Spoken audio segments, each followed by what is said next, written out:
നമസ്കാരം, എല്ലാവർക്കും സിലബസിന്റെ അടുത്ത വീഡിയോയിലേക്ക് സ്വാഗതം. HSA അതിന്റെ പ്രിപ്പറേഷനിലാണ് നമ്മളെല്ലാവരും.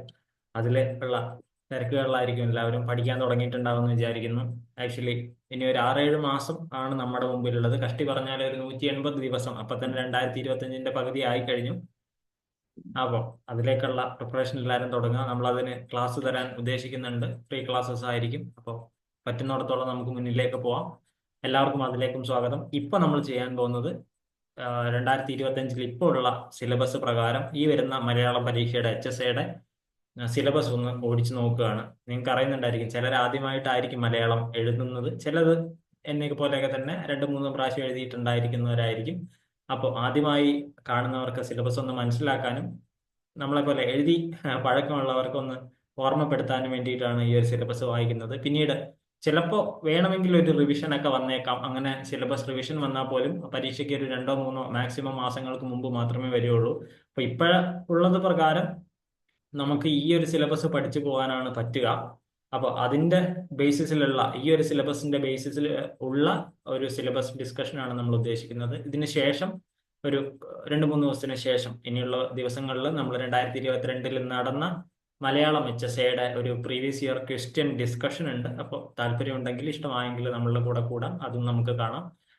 ഇഷ്ടമാവുന്നുണ്ടെങ്കിൽ നിങ്ങൾ ചാനലിൽ സബ്സ്ക്രൈബ് ചെയ്യുക. അപ്പോൾ ഇതുമായിട്ട് ബന്ധപ്പെട്ട് വരുന്ന ക്ലാസ്സസ് എല്ലാം നിങ്ങൾക്ക് ആക്സസിബിൾ ആയിരിക്കും. എന്തായാലും മുന്നിലേക്ക് പോവാം. ആദ്യം തന്നെ നമുക്ക് മുന്നിലേക്ക് കടന്ന് ആദ്യത്തെ പേജിലേക്ക് പോവാം. ഇതിൽ പാർട്ട് A പറയുന്നുണ്ട്. അതായത് നമ്മുടെ ലിറ്ററേച്ചർ അല്ലെങ്കിൽ നമ്മളുടെ സാഹിത്യം ഒന്നും പെടാതെ പാർട്ട് A എന്ന് പറയുന്നതിൽ പാർട്ട് Aയും Bയും ആണ് നമുക്ക് മനസ്സിലാക്കാനുള്ള. 100 മാർക്കിനായിരിക്കും നമ്മളുടെ ക്വസ്റ്റ്യൻ പേപ്പർ ഉണ്ടായിരിക്കുക. ആ 100 മാർക്കിൽ നെഗറ്റീവ് മാർക്കും ഉണ്ടായിരിക്കും, അതറിയാമല്ലോ, റൈറ്റ്? ഓരോ ശരീരത്തിനും 1 മാർക്ക് കിട്ടും. തെറ്റിച്ചു കഴിഞ്ഞാൽ 0.33 കുറയും. അങ്ങനെ നമ്മൾ ഒരു ചോദ്യം ശരിയാക്കുകയും 3 ചോദ്യങ്ങൾ തെറ്റിക്കുകയും ചെയ്താൽ മാർക്ക് നില്ലായി മാറും. അപ്പോൾ നല്ലോണം പഠിക്കുക. ഇനി പാർട്ട് A നോക്കുകയാണെങ്കിൽ അതിൽ ആദ്യം വരുന്നത് റിനൈസൻസ് ആണ്, അല്ലെങ്കിൽ ഫ്രീഡം മൂവ്മെന്റ് വരുന്നുണ്ട്. അപ്പോൾ കേരളത്തിലെ റിനൈസൻസ്, അതുപോലെ തന്നെ അതിലെ ലീഡേഴ്സ്, അതിൽ പ്രധാനപ്പെട്ട സംഭവങ്ങൾ എല്ലാം ഇതിൽ വരുന്നുണ്ട്. അതുപോലെ തന്നെ ഫ്രീഡം മൂവ്മെന്റ് വരുന്നുണ്ട്. അത് കേരളമായാലും ഇന്ത്യ ആയാലും. ഇന്ത്യൻ ഫ്രീഡം മൂവ്മെന്റ് എന്ന് പറയുമ്പോൾ പ്രധാനപ്പെട്ട വ്യക്തികൾ ഗോപാലകൃഷ്ണ ഗോഖലെ, മഹാത്മാഗാന്ധി, നെഹ്റു, ഇങ്ങനെ എല്ലാവരും വരുന്ന, ചിലപ്പോൾ അവരിൽ നിന്ന് എഴുതിയ ഒരു പുസ്തകമായിരിക്കും ചോദിക്കുക, ചിലപ്പോൾ ഒരു ലഹളയെ പറ്റിയിട്ടായിരിക്കും ചോദിക്കുക, റിവോൾട്ടിനെ പറ്റിയിട്ടായിരിക്കും ചോദിക്കുക, അല്ലെങ്കിൽ ഗാന്ധിജിയുടെ സന്ദർശനത്തെ കുറിച്ച് ആയിരിക്കും ചോദിക്കുക, അല്ലെങ്കിൽ ഈ ലഹള എവിടെ നടന്നു, ആരാണ് അതിന്റെ പ്രധാനി എന്നായിരിക്കും ചോദിക്കുക. അങ്ങനെ എവിടെ നിന്ന് വേണമെങ്കിലും എന്ത് വേണമെങ്കിലും ചോദിക്കുക. അപ്പൊ റിനൈസൻസ് കേരളത്തിലാണെങ്കിൽ കുമാരനാശാനെ പറ്റിയിട്ട് ചോദിക്കാം, അദ്ദേഹം അവിടെ വരുന്നുണ്ടെങ്കിൽ പോലും. അല്ലെങ്കിൽ ചട്ടമ്പി സ്വാമിയെ കുറിച്ച് ചോദിക്കാം, വൈകുണ്ഠ സ്വാമിയെ കുറിച്ച് ചോദിക്കാം. ഓക്കെ, ഇങ്ങനെ പ്രധാനപ്പെട്ട എല്ലാ ലീഡേഴ്സും, അതുപോലെ തന്നെ അവരിൽ വരുന്ന അവരെഴുതിയ ചില ആൾക്കാർ പത്രങ്ങൾ സ്ഥാപിച്ചിട്ടുണ്ടായിരിക്കാം, അവരെ കുറിച്ച് ചോദിക്കാം. പത്രം ഏത് വർഷം വന്നു, എങ്ങനെ വന്നു എന്ന് ചോദിച്ചേക്കാം. അപ്പോൾ ആ മൊഡ്യൂൾ 1 ഭയങ്കര ഇമ്പോർട്ടന്റ് ആണ്. അതുപോലെ തന്നെ അത്രയും ചോദ്യങ്ങൾ അവിടെ നിന്ന് വരാൻ, അത്രയും സാധ്യതകൾ തുറന്നിരിക്കുന്ന ഒരു ഏരിയ ആണ് അത്. അടുത്തത് general knowledge and current affairs എന്ന് പറയുന്നത്, അതിലും കോൺസ്റ്റിറ്റ്യൂഷൻ ഒക്കെ വരുന്ന ഒരു ഏരിയ ആണ്. അതായത് കോൺസ്റ്റിറ്റ്യൂഷൻ ബോറോയിങ് അല്ലെങ്കിൽ കോൺസ്റ്റിറ്റ്യൂഷൻ അസംബ്ലി എല്ലാം അതിൽ വരുന്നുണ്ട്. ജനറൽ നോളജിൽ ഒക്കെ അത് വരും. അതുപോലെ തന്നെ കറണ്ട് അഫയേഴ്സ്, അതായത് ഇപ്പൊ നമ്മൾ നോക്കിക്കഴിഞ്ഞാൽ ഒരു 2025 ഓഗസ്റ്റ് സെപ്റ്റംബറിലായിരിക്കും ഏകദേശം പരീക്ഷ വരിക. 2025 കറണ്ട് അഫെയർ എടുത്താൽ തന്നെ 2025 6 മാസം, അതായത് പകുതി വർഷത്തിന്റെ കറണ്ട് അഫയേഴ്സ് നമ്മൾ പഠിക്കേണ്ടതായിട്ട് വരും. അതിലുപരിയായിട്ട് 2024 കറണ്ട് അഫെയർ പഠിക്കേണ്ടി വരും. കാരണം എന്ത് വേണമെങ്കിലും കറണ്ട് അഫെയർ എന്ന് പറയുമ്പോൾ തലേ ദിവസം ഉണ്ടായത് മാത്രമല്ലല്ലോ. 2024 ചിലപ്പോൾ 2023 വരെ ചോദിച്ചേക്കാം. ചിലപ്പോൾ അതൊരു അവാർഡായിരിക്കാം, ചിലപ്പോൾ ഒരു ഇൻസിഡന്റ് ആയിരിക്കാം, ചിലപ്പോൾ ഒരു ടെക്നോളജി ആയിരിക്കാം. എന്തും കറണ്ട് അഫെയറിൽ വന്നേക്കാം. ഇനി എങ്ങനെയാണ് ഇത് കറണ്ട് അഫെയർ ജനറൽ നോളജ് ആയിട്ട് മാറുന്നത്? അതൊരു 4-5 വർഷം കഴിയുമ്പോൾ അവരതിന് കറണ്ട് അഫെയർ മാറ്റിയിട്ട് അത് ജനറൽ നോളജ് ആയി മാറും. ഇപ്പൊ 2010 ഉണ്ടായ ഒരു കാര്യം 2015 ഉണ്ടായത് അന്നത്തെ കാര്യങ്ങളിൽ കറണ്ട് അഫെയർ ആണ്. പിന്നീട് വരുമ്പോൾ അത് ജനറൽ നോളജ് ആയിട്ട് മാറും. അത്രേ വ്യത്യാസമുള്ളൂ. അതെന്തുമായിരിക്കാം, ചിലപ്പോൾ ഒരു ഒളിമ്പിക്സിനെ കുറിച്ച് ആയിരിക്കാം, എന്തും ആയിരിക്കാം. ഓക്കെ, കോൺസ്റ്റിറ്റ്യൂഷൻ പ്രധാനപ്പെട്ടതാണ്. കോൺസ്റ്റിറ്റ്യൂഷനും അതുപോലെ അതുമായിട്ട് ബന്ധപ്പെട്ട ഗവർണർ, അതുപോലെ പ്രധാനമന്ത്രി എല്ലാം അതിൽ വരുന്ന ഒരു ഏരിയ തന്നെയാണ്. റൈറ്റ്. ഇനി മൊഡ്യൂൾ 3ലേക്ക് വരുമ്പോൾ നമ്മുടെ പെഡഗോഗി, എഡ്യൂക്കേഷണൽ പെഡഗോഗി, അതുപോലെ ടീച്ചിങ് മെത്തഡോളജി, സൈക്കോളജിക്കൽ ആസ്പെക്റ്റുകളെല്ലാം ഇവിടെയാണ് വരുന്നത്. റൈറ്റ്, നമുക്ക് നോക്കാം. അതിലൊന്ന് വായിക്കുന്നുണ്ട്. ഹിസ്റ്ററി ഓർ കോൺസെപ്റ്റൽ ഡെവലപ്മെന്റ്, അതിന്റെ need, significance, meaning, nature and scope of the subject, നമ്മൾ പഠിപ്പിക്കുന്ന മലയാളം എന്നുള്ള സബ്ജക്റ്റിന്റെ എല്ലാം വരുന്നുണ്ട് അതിൻ്റെ ഉള്ളിൽ. റൈറ്റ്. അടുത്തത് correlation with other subjects and life situations. നമ്മൾ ഒരു ക്ലാസ്സിൽ ഓക്കെ ചില മലയാളം മാഷന്മാർ ചിലപ്പോൾ കണക്ക് മാഷന്മാരെയൊക്കെ നിങ്ങൾ കണ്ടിട്ടുണ്ടായിരിക്കും. മലയാളം പാട്ടുകൾ പാടിക്കൊടുക്കുന്നത്, പാട്ട് പാടി പഠിപ്പിക്കുന്നത്, അതൊക്കെ കോറിലേഷനാണ് ബാക്കിയുള്ള സബ്ജക്റ്റുമായിട്ട്. അത് നല്ല കഴിവാണ്. അതുപോലെ അടുത്തത് നോക്കുകയാണെങ്കിൽ aims, objectives and values of teaching വരുന്നുണ്ട്. ടാക്സോണമി നമ്മൾ പഠിച്ചിട്ടുള്ള ടാക്സോണമി ഓക്കെ. അതുപോലെ ടാക്സോണമി ഓഫ് എഡ്യൂക്കേഷണൽ ഒബ്ജക്റ്റീവ്സ്, അത് ഓൾഡും റിവൈസ്ഡും ഇവിടെ വരുന്നുണ്ട്. റൈറ്റ്. രണ്ടും നമുക്ക് പഠിക്കാനുള്ളതായിരുന്നു. ഇനി പെഡഗോഗിക് അനാലിസിസ് വരുന്നുണ്ട്. അതിന്റെ നീഡ്, സിഗ്നിഫിക്കൻസ് ആൻഡ് പ്രിൻസിപ്പിൾസ് ആണ് അവിടെ ചർച്ച ചെയ്യേണ്ടി വരിക. ഇനി planning of instruction at secondary level, നമ്മൾ പഠിപ്പിക്കാൻ പോകുന്നത് അവിടെയാണ്. അപ്പൊ എങ്ങനെയാണ് പ്ലാനിങ് നടത്തേണ്ടത്, ഇൻസ്ട്രക്ഷൻസും എക്സാംസുമായിട്ട് എല്ലാ കാര്യങ്ങളും അവിടെ വരും. നീഡ് ആൻഡ് ഇമ്പോർട്ടൻസ് അവിടെ പ്രധാനമാണ്. Psychological basis of teaching the subject, അപ്പൊ സൈക്കോളജി അതിൽ ആക്ച്വലി വരുന്നുണ്ട്. ഇനി നമുക്ക് സൈക്കോളജിയിൽ പഠിച്ച പിയാഷെ, Bruner, Gagne, Vygotsky, Ausubel, Gardner, Skinner ഇതിൽ വന്നിട്ടില്ല, ചിലപ്പോൾ വന്നേക്കാം. ചിലപ്പോൾ അവർ ഈ ക്വസ്റ്റ്യൻ ഇടുന്നതിൽ സ്കിന്നറും കൂടെ ആഡ് ചെയ്തേക്കാം. ഇനി കുറെ ആൾക്കാരുണ്ട്. റൈറ്റ്. അപ്പൊ അവരുടെ എല്ലാം നമ്മൾ ഒന്ന് മനസ്സിലാക്കി വെക്കണം. ഇൻഡിവിജ്വൽ ഡിഫറൻസ് എന്താണ്, മോട്ടിവേഷൻ, മാക്സിംസ് ഓഫ് ടീച്ചിങ് പ്രധാനപ്പെട്ടതാണ്, അത് നമ്മൾ മനസ്സിലാക്കി വെക്കുക. Methods and strategies of teaching the subject, models of teaching, techniques of individualising instruction okay, ഇതും അതിൽ വരുന്നതാണ്. ഇനി കരിക്കുലം എന്താണ്, definition, principles, modern trends and organisational approaches. Curriculum reforms പ്രധാനപ്പെട്ട NCF-ഉം KCF-ഉം നമ്മൾ BEd പഠിച്ചത് തന്നെയാണ്. അതും ഇതിൽ ചോദിക്കാം കരിക്കുലവുമായിട്ട് ബന്ധപ്പെട്ട്. അടുത്തത് ഇൻസ്ട്രക്ഷണൽ റിസോഴ്സസ്, ലബോറട്ടറി എന്തിന്, library, club, museum, audio visual AIDS, അതുപോലെ വിഷ്വൽ എയ്ഡ്സ്, ഓഡിയോ എയ്ഡ്സ്, അതുപോലെ കമ്മ്യൂണിറ്റി ബേസ്ഡ് റിസോഴ്സസ്. ഈ റിസോഴ്സസ് അതായത് ഇപ്പോൾ ഈ റിസോഴ്സസ് എന്ന് പറയുമ്പോൾ അത് മാത്രമല്ല, ഇപ്പൊ കേന്ദ്ര സർക്കാർ ഉണ്ടാക്കിയ ഒരു പ്ലാറ്റ്ഫോം ആയിരിക്കാം, ഒരു ആപ്പ് ആയിരിക്കാം, കേരള സർക്കാരിന്റെ ഡിജിറ്റൽ പ്ലാറ്റ്ഫോം ആയിരിക്കാം, എന്തും ഇപ്പൊ സ്വയം അതിൽ വരുന്നതാണ്, മൂക്കോസസ് അതിൽ വരുന്നതാണ്, എല്ലാം അതിൽ വരുന്നതാണ്. റൈറ്റ്. ഇനി ടെക്സ്റ്റ് ബുക്ക് എന്താണ്, വർക്ക് ബുക്ക് എന്താണ്, ഹാൻഡ് ബുക്ക് എന്താണ്, മൂക്ക് കോഴ്സസ് എന്തിനു വേണ്ടിയിട്ടുള്ളതാണ്, എത്ര കാലത്തിന്റെയാണ്, ഓക്കെ. അങ്ങനെ പലതും ചോദിക്കാൻ സാധ്യതയുള്ള ഒരു ഏരിയ ആണ് ഈ ഡിജിറ്റൽ എഡ്യൂക്കേഷൻ എന്ന് പറയുന്നത്, ഈ റിസോഴ്സസ് എന്ന് പറയുന്നത്. അത് കഴിഞ്ഞു കഴിഞ്ഞാൽ അസസ്മെന്റ് വരുന്നുണ്ട്, ഇവാലുവേഷൻ വരുന്നുണ്ട്, അതിലെ കോൺസെപ്റ്റ്, പർപ്പസ്, ടൈപ്സ്, പ്രിൻസിപ്പിൾസ്. അതുപോലെ മോഡേൺ ടെക്നിക്സ് വരുന്നുണ്ട്. CCE ആൻഡ് ഗ്രേഡിംഗ് എന്തിനു വേണ്ടിയിട്ട്, അതിലെ ടൂൾസ് ആൻഡ് ടെക്നിക്സ് ഏതൊക്കെയാണ്, qualities of a good test, types of test items, evaluation projects, seminars and assignments, achievement test, diagnostic test, construction, characteristics, അതുപോലെ തന്നെ interpretation and remediation of all these things. അപ്പൊ എല്ലാം അടങ്ങുന്ന ഒരു ഏരിയയും അവിടെ വരും. ഇനി teacher, qualities and competencies, different roles, personal qualities, essential teaching skills, micro teaching നമ്മൾ ചെയ്തിട്ടുള്ളത്, അതുപോലെ ആക്ഷൻ റിസർച്ച് എന്താണ്, ഇത്രയും അടങ്ങുന്ന ഒരു വലിയൊരു ഏരിയ ഇവിടെ കാണാൻ പറ്റും. ഇത് ആക്ച്വലി എഴുതി പരിചയമുള്ളവർക്ക് അറിയുന്നുണ്ടായിരിക്കും ഇതിൽ നിന്ന് എത്രയൊക്കെ ചോദ്യങ്ങൾ വരാൻ സാധ്യതയുണ്ടെന്ന്. സ്റ്റിൽ പറയുകയാണെങ്കിൽ നമ്മൾ 2 വർഷം കൊണ്ട് BEd പഠിച്ച അതേ സാധനമാണ് ഇവിടേക്ക് എടുത്തു വെച്ചിട്ടുള്ളത്. 2-3 സെമ്മിന്റെ എല്ലാം കൂടെയാണ് ഈ ഒരു പാർട്ട് Aയില് കോമൺ പേപ്പർ ആയിട്ട് നമുക്ക് ഇവിടെ കാണാൻ പറ്റുക. അപ്പൊ എത്രത്തോളം പഠിക്കണം എന്നുള്ളതാണ് നമ്മളുടെ ഒരു ചോദ്യം. നോക്കൂ, 100 മാർക്കിന്റെ ക്വസ്റ്റ്യനിൽ 20ഓളം ക്വസ്റ്റ്യൻസ് ആണ് ഇത്രയും ഭാഗത്ത് നിന്ന് വരിക. ബാക്കിയെല്ലാം നമ്മളുടെ സബ്ജക്റ്റുമായിട്ട് ബേസ് ചെയ്തിട്ടുള്ള ചോദ്യങ്ങളാണ് വരിക. അപ്പൊ 20 മാർക്കിന് ഇത് എവിടെ പഠിക്കണം എന്ന് ചോദിച്ചാൽ സത്യം പറഞ്ഞാൽ നമുക്ക് പറയാൻ പറ്റില്ല. ഒരു കറണ്ട് അഫയേഴ്സ് 2-3 ചോദ്യം ചോദിച്ചാൽ തന്നെ ബാക്കി ഒരു 17-18 ചോദ്യത്തിലേക്ക് അത് ഒതുങ്ങിപ്പോകും. എന്തായാലും സൈക്കോളജി ഒരു 1-2 ചോദ്യം വരും. എല്ലാം തൊട്ടാൽ തന്നെ ഓരോ ടോപ്പിക്കിൽ നിന്ന് ഓരോന്ന് എടുത്താൽ പോലും 20 ചോദ്യം തികയാൻ വലിയ പ്രശ്നമൊന്നുമില്ല.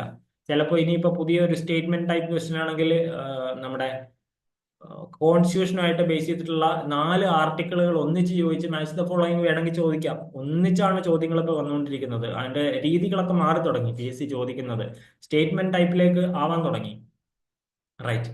അപ്പോ ഇത്രയുമാണ് പാർട്ട് A എന്ന് പറയുന്നതിൽ വരുന്നത്. ഇനി നമുക്ക് മുന്നിലേക്ക് പോയി കഴിഞ്ഞാൽ പാർട്ട് Bയിൽ നമ്മുടെ സബ്ജക്റ്റുമായിട്ട് ബേസ് ചെയ്തതാണ് തുടങ്ങുന്നത്. അപ്പോൾ 1ാമത്തെ മൊഡ്യൂളിൽ വരുന്നത് മലയാള കവിതയെ കുറിച്ചിട്ടുള്ളതാണ്. അപ്പൊ പ്രാചീന കവിതകൾ മുതൽ സമകാലീന കവിതകൾ വരെ എന്ന് പറയുന്ന ഒരു വലിയ ടോപ്പിക്കിന്റെ അടിയിലാണ് ഇത് വരുന്നത്. അതിൽ എവിടെ നിന്നാണ് തുടങ്ങുന്നത്, പാട്ട് പ്രസ്ഥാനം നമുക്ക് അറിയുന്നുണ്ടായിരിക്കും, കിളിപ്പാട്ട് മുതൽ ഇങ്ങോട്ട് വരുന്നതിന്റെ എല്ലാം. അപ്പൊ പാട്ട് പ്രസ്ഥാനം, അതിന്റെ ലക്ഷണം, രാമചരിതം, തിരുനിഴൽമാല, നിരണം കൃതികൾ, നിരണം കവികളെ നമുക്ക് അറിയുന്നതാണ്. അതുപോലെ പാട്ടിന്റെ നാടോടി സ്വഭാവം, നാടോടി പാട്ടിന്റെ ആയിരിക്കാം. അതുപോലെ തെക്കൻ പാട്ടും വടക്കൻ പാട്ടും ഇതിൽ വരുന്നതാണ്. രണ്ടും വ്യത്യാസങ്ങളുണ്ട്. അതിന്റെ സ്വഭാവമായിട്ട് ബന്ധപ്പെട്ടിട്ടുള്ള തിയറിറ്റിക്കൽ അനാലിസിസ് അവിടെ വരും. അടുത്തത് വരികയാണെങ്കിൽ മണിപ്രവാള പ്രസ്ഥാനം, അതിന്റെ ലക്ഷണങ്ങൾ, പ്രാചീന ചമ്പുക്കൾ വരുന്നുണ്ട്, കാവ്യങ്ങൾ വരുന്നുണ്ട്, സന്ദേശ കാവ്യങ്ങളാണ് അതിൽ വരുന്നത്, റൈറ്റ്. അതുപോലെ തന്നെ മധ്യകാല ചമ്പുക്കൾ വരുന്നുണ്ട്. ഇങ്ങനെ പ്രധാനപ്പെട്ട മണിപ്രവാള കൃതികളും അതിന്റെ ഇടയിൽ വരുന്നുണ്ട്. ഇത് നമ്മൾ ആക്ച്വലി ഒരു ഡിഗ്രിയിൽ അല്ലെങ്കിൽ PG ലെവലിൽ പഠിക്കുന്ന എല്ലാം ഇതിൽ ഉൾക്കൊണ്ടിട്ടുണ്ട് എന്ന് നമുക്ക് ഇതിൽ മനസ്സിലാക്കേണ്ടി വരും. കാരണം എല്ലാം അടങ്ങുന്ന, നമ്മൾ അങ്ങനത്തെ ഒരു കുട്ടികളാണ് ഇനി പഠിപ്പിക്കാൻ പോകുന്നത്. അവരുടെ മുമ്പിൽ ഇൻസ്ട്രക്ഷൻസും അതുപോലെ ഇൻഫർമേഷനും കൈയിന്റെ തുമ്പിലാണുള്ളത്, ഒരു മൊബൈൽ ടച്ചിലാണുള്ളത്. അപ്പൊ അത്രയും കാര്യങ്ങൾ അറിഞ്ഞിരിക്കുക എന്നുള്ളത് നമ്മളുടെ ഉത്തരവാദിത്വമാണ്. ഇനി ഗാഥ, കിളിപ്പാട്ട്, കിളിപ്പാട്ട് പ്രസ്ഥാനം, കീർത്തനങ്ങൾ, വഞ്ചിപ്പാട്ട് എന്നിവയെല്ലാം ഇതിൽ വരുന്നതാണ്. വഞ്ചിപ്പാട്ടിന്റെ പ്രധാനപ്പെട്ട കാര്യങ്ങൾ ചോദിച്ചേക്കാം, ഏത് ഇതിലാണ് എഴുതിയത് എന്ന് ചോദിച്ചേക്കാം.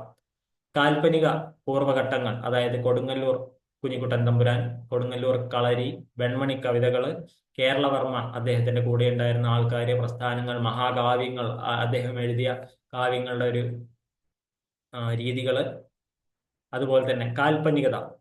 ശേഷം നമ്മൾ വിളിക്കുന്ന സോക്കോൾഡ് റൊമാൻറ്റിക് പീരീഡിലേക്ക് വരുമ്പോൾ കവിത്രയങ്ങൾ ചോദിക്കാം. എടപ്പള്ളിയും ചങ്ങമ്പുഴിയും അവരുടെ പ്രധാന കൃതികളും, P. Kunhiraman Nair, Edasseri, Vyloppilli, G. Sankara Kurup, Vayalar, P. Bhaskaran, ONV തുടങ്ങിയവർ. അപ്പൊ ഇവരുടെ വേണമെങ്കിൽ ഒരു സിനിമയിൽ നിന്നുള്ളതൊക്കെ ചോദിക്കാൻ പറ്റുന്നതാണ്. ഇത്രയും പ്രധാനപ്പെട്ട കവികളുടെ എല്ലാം ഇതിൽ ഒന്നിച്ചടങ്ങുന്നതാണ് ഇവിടെ നമുക്ക് കാണാൻ പറ്റുന്നത്. അടുത്തത് ആഖ്യാനത്തിന്റെ പുതുവഴികൾ. എഴുത്തിലേക്ക് വരുമ്പോൾ NV കൃഷ്ണവാര്യർ, അദ്ദേഹത്തിന്റെ ക്രിറ്റിസിസംസ്, അദ്ദേഹത്തിന്റെ ബുക്കുകൾ, അയ്യപ്പ പണിക്കര്, M. ഗോവിന്ദൻ എന്നിവരുടെ നേതൃത്വം, അതുപോലെ അവരുടെ എഴുത്തുകൾ, ആധുനിക, ഉത്തരാധുനിക കവികൾ വരെ അവരുടെ എഴുത്തുകളിൽ വരുന്ന, അവരുടെ കവിതകളിൽ വരുന്ന ആശയങ്ങളും അതുപോലെ പ്രധാനപ്പെട്ട കാര്യങ്ങളും ഇവിടെ വന്നേക്കാം. അടുത്തതിലേക്ക് വരുമ്പോൾ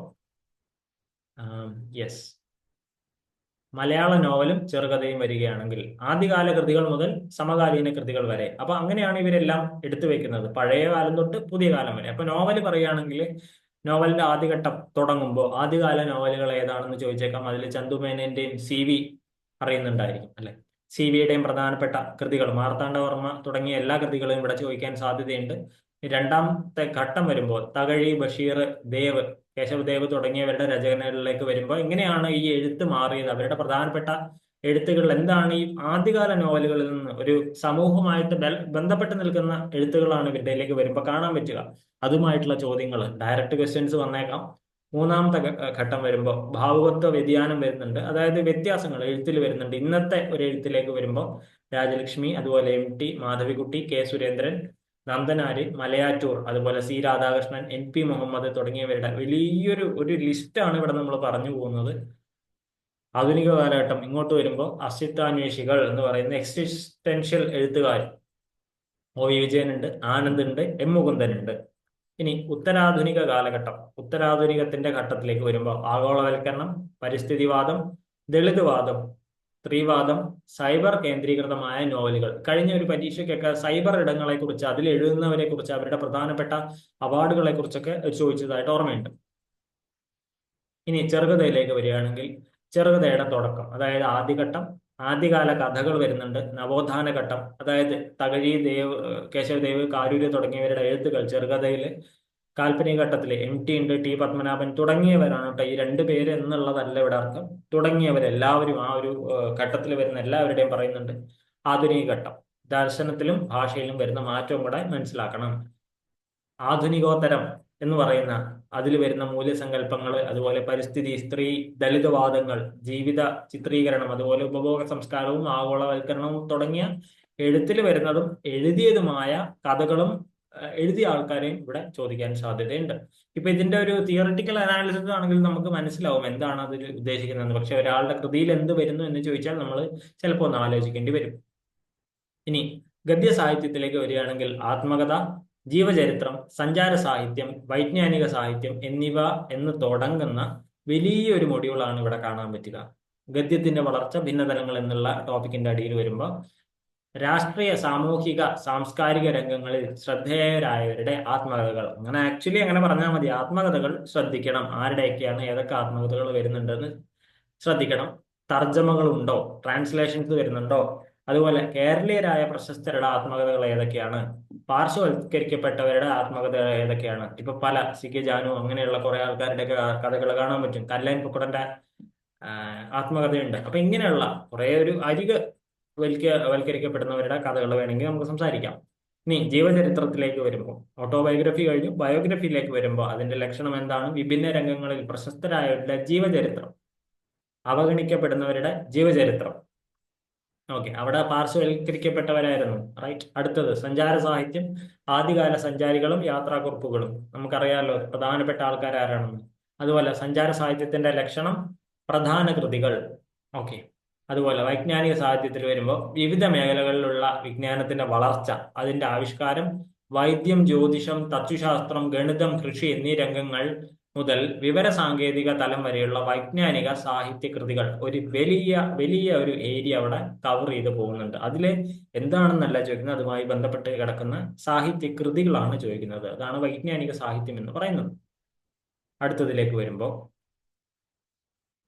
നിരൂപണവുമായിട്ട് ബന്ധപ്പെട്ട പ്രധാനപ്പെട്ട അത് മലയാള സാഹിത്യ വിമർശനവും പാശ്ചാത്യ പൗരസ്ത്യ സാഹിത്യ സിദ്ധാന്തങ്ങളും. അതായത് വെസ്റ്റേൺ വേൾഡിൽ ഉണ്ടായിരുന്ന പല, ഇപ്പോൾ പ്ലാറ്റോന്റെ ആയാലും അല്ലെങ്കിൽ അരിസ്റ്റോട്ടിലിയൻ ആയാലും ഏലിയറ്റ് ആയാലും എല്ലാം ഇവിടെ വരുന്നുണ്ട്. പാശ്ചാത്യ പൗരസ്ത്യവാദങ്ങളും സിദ്ധാന്തങ്ങളും ഒക്കെ ഇവിടെയാണ് വരുന്നത്.